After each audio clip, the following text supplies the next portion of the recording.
ಬೆಂಗಳೂರು ಗ್ರಾಮಾಂತರ ಜಿಲ್ಲೆ ಹೊಸಕೋಟೆ ಟೌನ್ನಲ್ಲಿರುವ ಪುರಾಣ ಪ್ರಸಿದ್ಧ ಶ್ರೀ ಅವಿಮುಕ್ತೇಶ್ವರ ಸ್ವಾಮಿ ದೇವಾಲಯದ ಬ್ರಹ್ಮರಥ ಶಿಥಿಲವಾದ ಕಾರಣ ತೇರು ಕಟ್ಟುವ ಉಪ್ಪಾರರ ಮನವಿ ಮೇರೆಗೆ ಶಾಸಕ ಶರತ್ ಬಚ್ಚೇಗೌಡ ಅವರು ಹೊಸ ತೇರನ್ನ ಉಡುಪಿಯಲ್ಲಿ ಮಾಡಿಸಿದ್ದು, ಶುಕ್ರವಾರ ಹೊಸಕೋಟೆಗೆ ಆಗಮಿಸಿದ ಹೊಸ ತೇರನ್ನ ಹೊಸಕೋಟೆ ಟೌನ್ ಪಾರ್ವತಿಪುರದ ಊರಬಾಗಿಲು ಶ್ರೀ ಆಂಜನೇಯ ಸ್ವಾಮಿ ದೇವಸ್ಥಾನದ ಬಳಿ ಶಾಸಕ ಶರತ್ ಬಚ್ಚೇಗೌಡ ಅವರು ಮತ್ತು ಬೆಂಡಿಗಾನಹಳ್ಳಿ ಕುಟುಂಬದವರು ಅದ್ಧೂರಿಯಾಗಿ ಬರಮಾಡಿಕೊಂಡರು.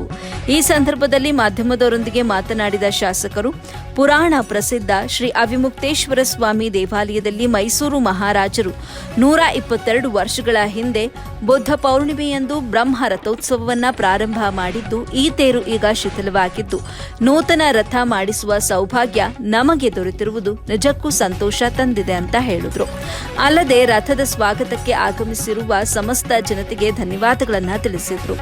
ಬಳಿಕ ಬಿಎಂಆರ್ಡಿ ಅಧ್ಯಕ್ಷ ಎನ್ ಕೇಶವಮೂರ್ತಿ ಅವರು ಮಾತನಾಡಿ, ಮೇ ತಿಂಗಳಿನಲ್ಲಿ ಬರುವ ಬ್ರಹ್ಮ ರಥೋತ್ಸವದ ಕಳೆ ಹಾಗೂ ಜನಸಾಗರ ಸಾಕ್ಷಿಯಾಗಿದೆ.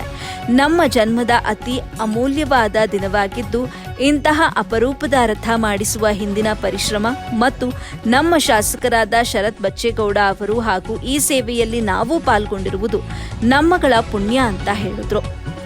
ಬಿಎಂಆರ್ಡಿ ಸದಸ್ಯರಾದ ಸುಬ್ಬರಾಜುರವರು ಮಾತನಾಡಿ, ನಮ್ಮ ಹೆಮ್ಮೆಯ ಶಾಸಕರು 2025ರಲ್ಲಿ ಮಾತು ಕೊಟ್ಟಂತೆ 1 ವರ್ಷ ಮುಗಿಯುವ ಮುನ್ನವೇ ನೂತನ ರಥ ಮಾಡಿಸಿಕೊಟ್ಟು ನುಡಿದಂತೆ ನಡೆದಿದ್ದಾರೆ. ಅವರಿಗೆ ದೇವರು ಆಯಸ್ಸು, ಐಶ್ವರ್ಯ, ಉನ್ನತ ರಾಜಕೀಯ ಜೀವನ ದಯಪಾಲಿಸಲಿ ಅಂತ ಕೋರಿದ್ರು. ವರದಿ ಆರಿಫ್ ಖಾನ್, ಎಬಿ ನ್ಯೂಸ್ ಕನ್ನಡ, ಹೊಸಕೋಟೆ.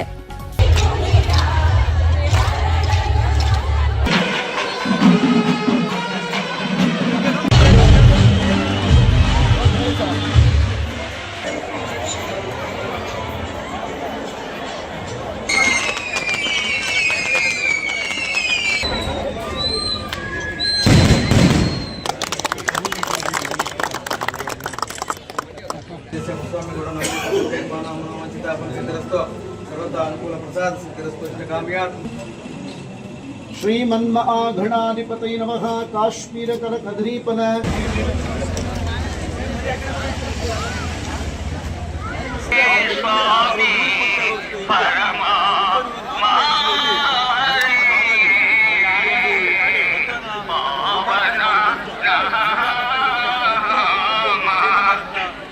लोगों ಮೇಲೆ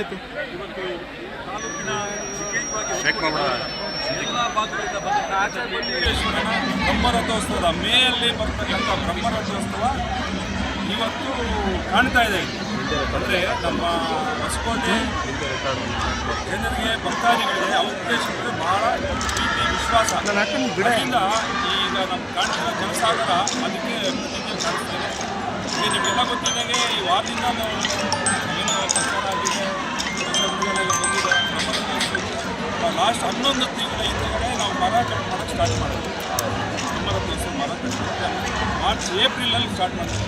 ಇವಾಗ 11 ಹೊಸಕೋಟೆ ಟೌನ್ ಎಲ್ಲ ಪೂರ್ವಿಕರು ಬ್ರಹ್ಮರಥೋತ್ಸವ ಮಾಡಿದ್ದಾರೆ, ಚಾಲನೆ ಕೊಟ್ಟಂತ ನಮ್ಮ ಮೈಸೂರು ಮಹಾರಾಜರು. ಆದರೆ 122 ವರ್ಷ ಆದಮೇಲೆ ಎಲ್ಲ ತೇರು ಸುಖವಾಗಿತ್ತು. ಅದನ್ನು ಮನಗೊಂಡಂತ ನಮ್ಮ ಶಾಸಕರು ಎಲ್ಲ ಟೌನಿನ ಎಲ್ಲ ಪ್ರಮುಖರು